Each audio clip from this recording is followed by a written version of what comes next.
Buenas noches, señor juez de la Unidad Judicial Penal con sede en el Cantón Cuenca. Comparece ante usted Fiscalía General del Estado a través de sus representantes, la doctora Emilia Ortega Palacios, el doctor Ricardo Pañora y quien les habla, el doctor Andrés Uquizupo Ortega, con el siguiente formulación de cargos en contra de la señora López Segarra Laura Isabel, en el cual la doctora Emilia Ortega dará su intervención respecto a lo que solicita Fiscalía, señor juez. Buenas noches, señor juez. Me presento, soy la doctora Emilia Ortega Palacios, con matrícula número 13230. Bueno, la Fiscalía solicita a esta audiencia efectos de formular cargos y solicitar la prisión preventiva en contra de la señora Laura Isabel López Segarra, de nacionalidad ecuatoriana, de 45 años de edad, de ocupación escritora, domiciliada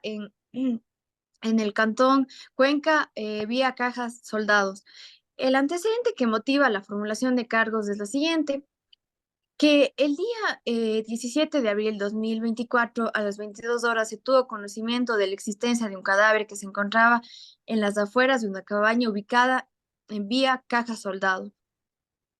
Al acudir al lugar, la policía, en compañía de la fiscalía,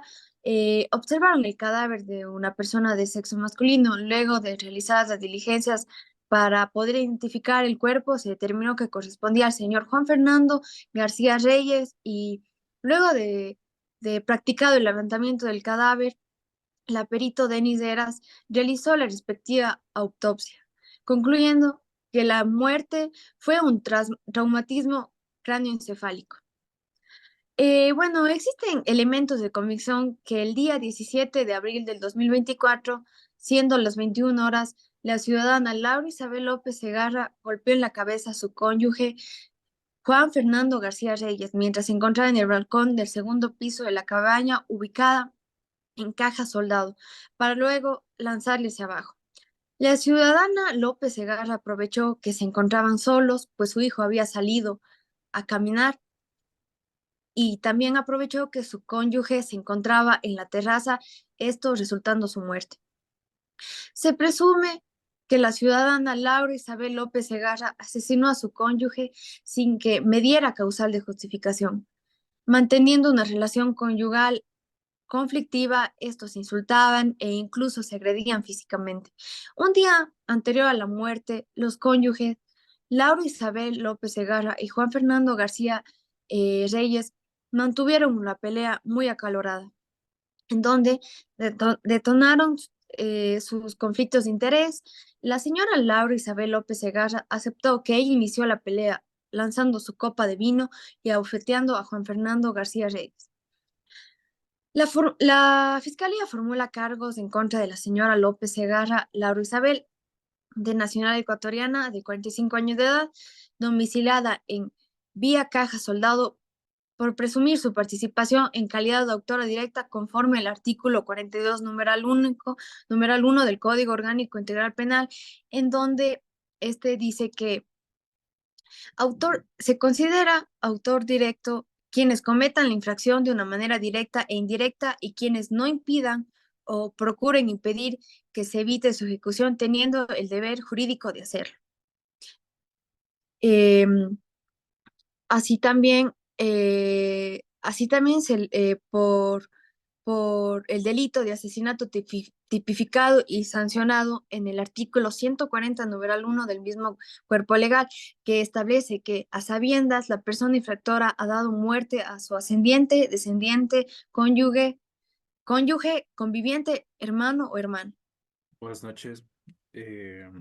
Soy el fiscal Ricardo Pañora, que presentará la solicitud de medidas cautelares. La Fiscalía solicita la medida cautelar establecida en el artículo 522, numeral 6 del Código Orgánico Integral Penal, prisión preventiva, con la finalidad de garantizar la comparecencia de la persona procesada al proceso. Al concurrir los requisitos establecidos en el artículo 534 del Código Orgánico Integral Penal, existen los elementos de convicción suficientes sobre la existencia de un delito de ejercicio público de la acción, esto es, el delito de asesinato tipificado y sancionado en el artículo 140, numeral 1 del Código Orgánico Integral Penal. Así también existen elementos de convicción claros, precisos y justificados que la procesada es autora directa de la infracción. Los elementos de convicción y resultados de la investigación que sirven como fundamento jurídico para formular los cargos son los siguientes. El parte policial informativo del 17 de abril de 2024 a las 22 horas de la noche, mediante el cual se tuvo conocimiento de la existencia de un cadáver que se encontraba a las afueras de una cabaña ubicada en la vía Caja Soldados. El acta del levantamiento del cadáver Juan Fernando García Reyes, el informe de autopsia realizado por el perito Denis Eras, en el que se concluye que la muerte es violenta, que tiene un hematoma temporal izquierdo vinculado a un traumatismo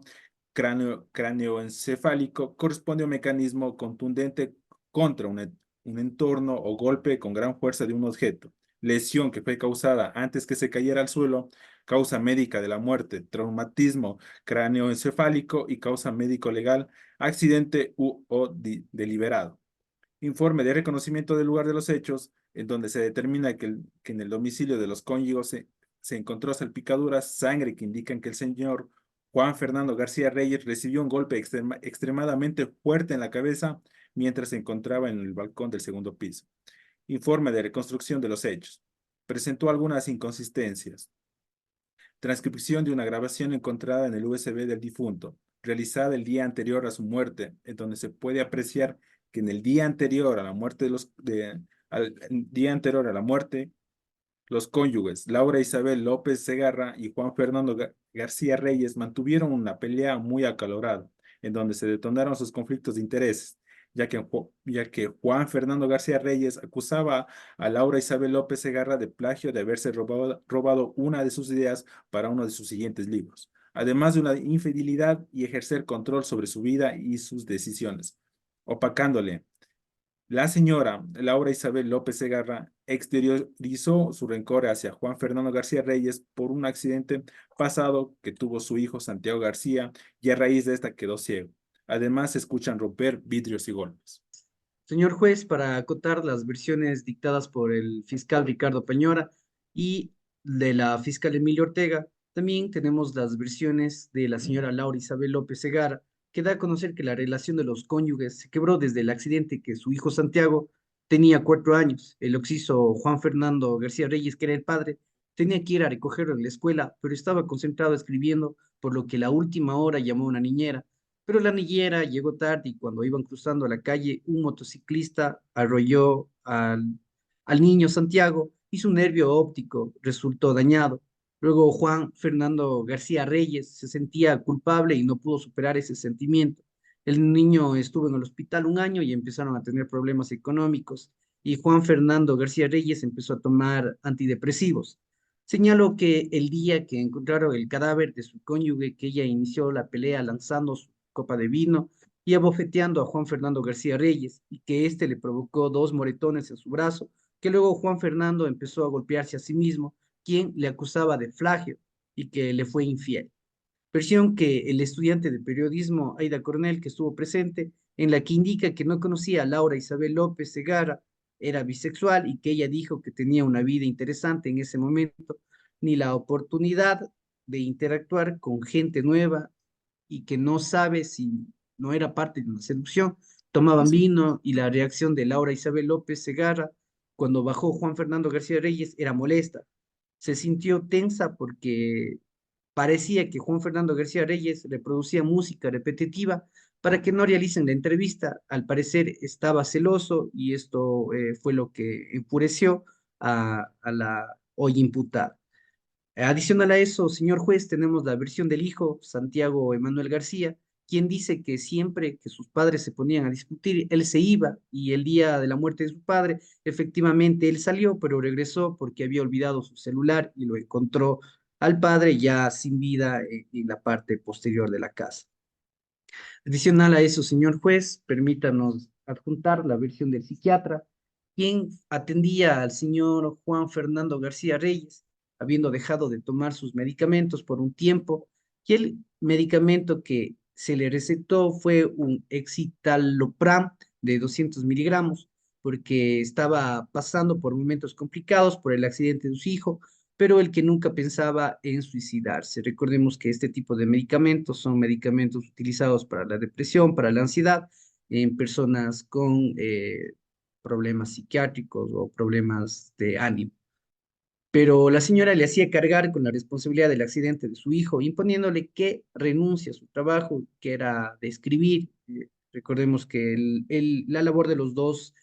cónyuges eran escritores y que toda la carga psicológica derivaba a este accidente y recayeron en los nombres del señor Juan Fernando García Reyes. Adicional a eso, como último, señor juez, la versión del jefe de investigación, el cual encontró las grabaciones en USB del señor Juan Fernando García Reyes, dice que la señora Laura Isabel López Segarra dijo que los hematomas que tenía en el cuerpo fueron provocados por un choque con su cocina, pero más tarde, cuando le hicieron escuchar la grabación, encontraban relación con la pelea de los cónyuges, cambió la versión y dijo que se había ocasionado en ese momento cuando forcejeó con su cónyuge Juan Fernando García. Como podemos ver, señor juez, existe una distorsión en el tema de las versiones de las personas investigadas. Por lo que, señor juez, todas estas versiones que hemos podido recabar nos hacen llegar a la conclusión de que la medida privativa, la medida cautelar de prisión preventiva está acorde a los requisitos establecidos ya en sentencia por la Corte Constitucional. Tal es el caso de la sentencia de la Corte Americana de Derechos Humanos, que ha establecido el criterio sobre la prisión preventiva. En varias sentencias tenemos el ejemplo del caso de Chaparro Álvarez y Lapo Íñiguez versus Ecuador, de Suárez Rosero versus Ecuador y de Tibi versus Ecuador. Estos marcaron parámetros que son, uno, la existencia de elementos para formular cargos o llevar a juicio. Deben existir indicios suficientes que permitan suponer razonablemente que un hecho ilícito ocurrió y que la persona sometida al proceso pudo haber participado en el mismo. De acuerdo a este artículo, según la Corte Interamericana y los requisitos de la prisión preventiva, creemos que la hoy imputada se ha demostrado elementos de convicción suficientes en el cual se puede determinar que la única persona presente en el día del fallecimiento de la persona fue su cónyuge, su esposa. Dos, que la finalidad sea compatible con la convención, a saber, procurar que la persona acusada no impedirá el desarrollo del procedimiento ni eludirá la acción de la justicia y que las medidas sean idóneas, necesarias y estrictamente proporcionales respecto a tal fin, y que la decisión que impone contenga la motivación que sea suficiente y que permite evaluar si se ajusta a las condiciones señaladas. De acuerdo a estas medidas cautelares, señor juez, vemos que la persona imputada y en esta audiencia hemos tratado de demostrar que existen los elementos de convicción, tal como nos dice el artículo respecto a las medidas cautelares no privativas de la libertad. Señor juez, Fiscalía ha acabado de demostrar en esta audiencia pública que se ha cumplido con los parámetros respecto a la prisión preventiva que se solicita hoy a la imputada, en el cual, como hemos visto, existen elementos suficientes y elementos de convicción que demuestran la responsabilidad de la hoy imputada. A continuación, mi compañera fiscal Emilio Ortega dará algunas indicaciones. Bueno, las medidas cautelares no privativas de libertad son insuficientes, siendo necesaria aquí la prisión preventiva para asegurar que la persona procesada asista a la audiencia de juicio y también que cumpla la pena, puesto que el riesgo de fuga eh, cuando se dictan las medidas alternativas de prisión preventiva aumentan y esta al poder salir del país. Además, en el caso de la señora Laura Isabel López, eh, nos hace suponer que su hijo va a declarar en juicio y existe el riesgo de que ella interfiera y ejerza poder sobre en la versión del mismo. Cumpliendo así todos los requisitos para poder solicitar la prisión preventiva, aquí también considerando los principios de necesidad, idoneidad y proporcionalidad. Solicito se sirve recoger esta medida y notificar a la persona procesada.